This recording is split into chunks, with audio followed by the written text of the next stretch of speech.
1971 সালের মুক্তিযুদ্ধের সময় ঢাকায় মুক্তিবাহিনী সবচেয়ে বেশি প্রতিরোধের মুখে পড়েছিল বিহারীদের কাছে। বাংলাদেশ স্বাধীনের প্রায় 1.5 মাস পর অর্থাৎ 1972 সালের 31শে মার্চ মিরপুরের বিহারীপল্লী স্বাধীন হয়েছিল। গত বছরের 30শে জানুয়ারি প্রভাবশালী গণমাধ্যম বিবিসি বাংলায় এ সংক্রান্ত একটি নিবন্ধ পরিবেশন করা হয়। কিন্তু স্বাধীনতার পর উর্দুভাষী বিহারী সম্প্রদায়ের সাথে মুক্তিবাহিনী ও বাঙালিরা কিরূপ আচরণ করেছিল সে বিষয়ে ইতিহাসে আলোচনা হয়েছে স্বল্প বিস্তর।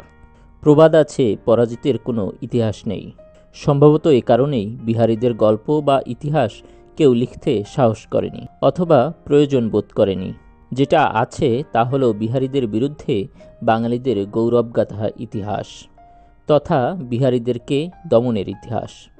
কিন্তু বিহারীদের দাবি, স্বাধীনতার পর তাদের হাজার হাজার নিরপরাধ সদস্যকে মানবাধিকার লঙ্ঘন করে হত্যা করা হয়েছিল। তবে অফিসিয়ালি তাদের এই দাবির কোনো ভিত্তি নেই, কেননা এটা শুধুমাত্র লোককথার মতো বিহারী পল্লীগুলোর সদস্যদের মধ্যে ছড়িয়ে আছে। ফলে প্রাথমিকভাবে আমাদের নির্ভর করতে হবে বিহারীদের বিরুদ্ধে লেখা হয়েছে এমন সব রিসোর্সের উপর।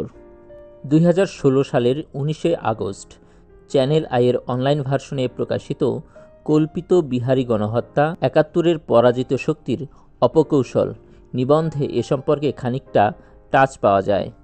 নিবন্ধে লেখক বলেন, বিভিন্ন সময় আমরা দেখেছি 71-এর পরাজিত শক্তি জামাত ও পাকিস্তানি থেকে শুরু করে ডানপন্থী এবং অতি সুশীলরা দাবি করেন 71-এ বিহারীদের উপর গণহত্যা চালানো হয়েছিল।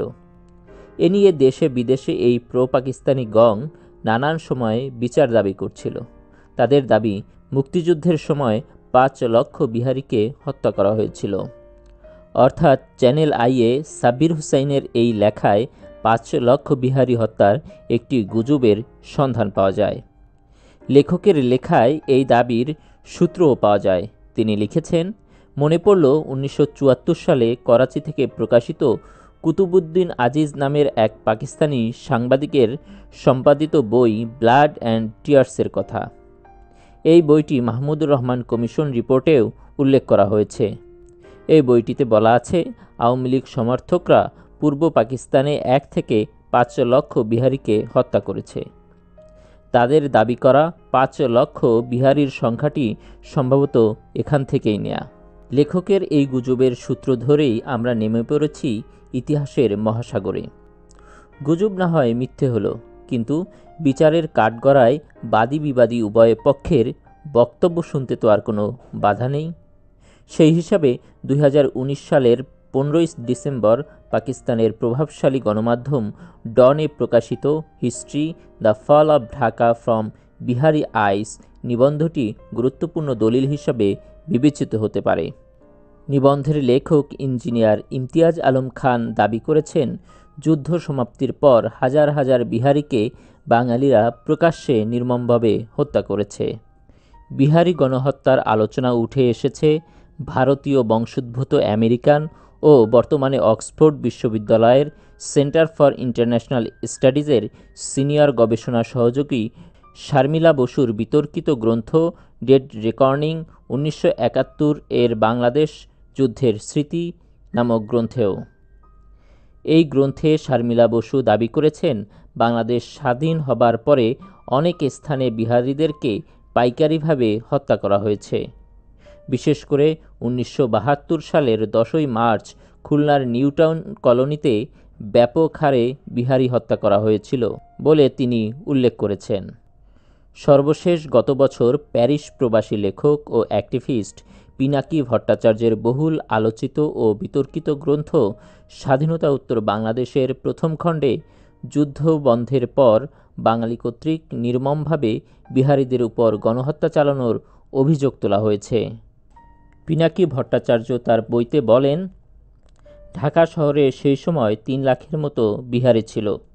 মূলত মিরপুর আর মোহাম্মদপুরে বেশি বিহারী জনগোষ্ঠী থাকলেও সারা শহরেই ছড়িয়ে ছিটিয়ে বিহারীরা বসবাস করত।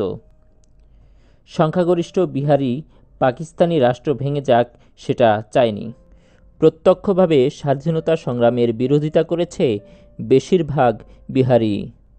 রাজাকার বাহিনীতেও বিপুল সংখ্যক বিহারিকে রিক্রুট করা হয়েছিল।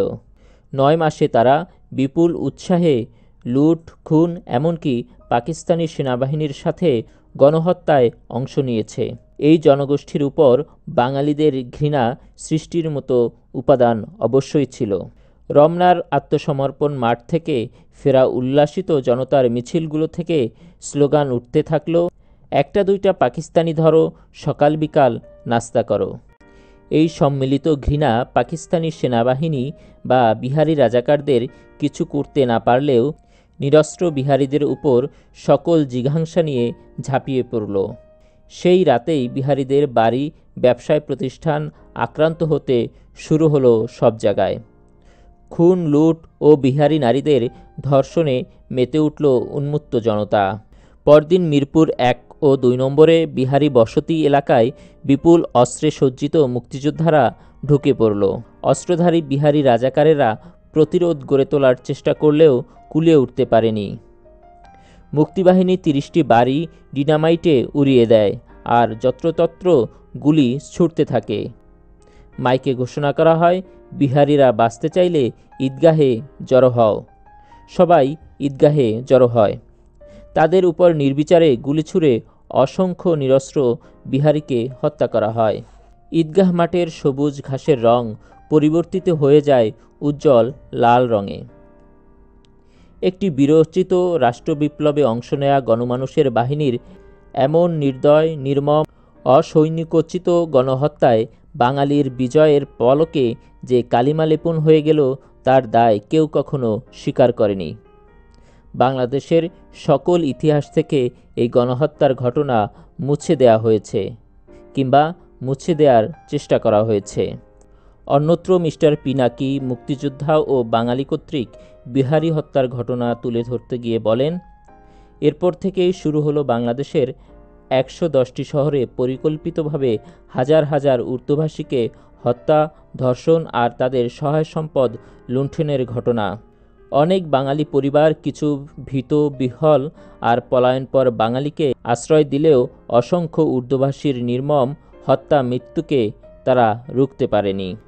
স্বাধীনতার উষালগ্নে এই নির্মম আর বীভৎস হত্যাকাণ্ড বিষয়ে স্বাধীন বাংলাদেশে এখনও কেউ স্বীকার করে লজ্জা বা দুঃখ প্রকাশ করেনি।